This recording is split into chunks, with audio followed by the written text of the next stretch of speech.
याची देवाज्ञा झाली, याचं निर्माण झालं. समाजावर खूप मोठं दुःख कोसळलं. समाज चिंतित होता. समाजाला काय करावं सुचत नव्हतं. या संतांनी समाजाला एकत्रित करण्यासाठी, समाजाला व्यसनमुक्त करण्यासाठी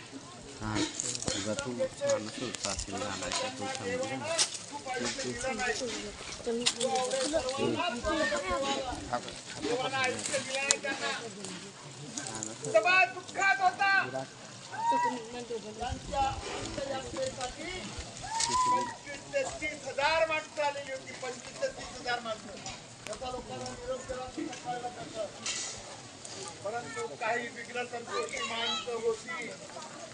या विघ्न संतोषी माणसांनी पेढे वाटले होते.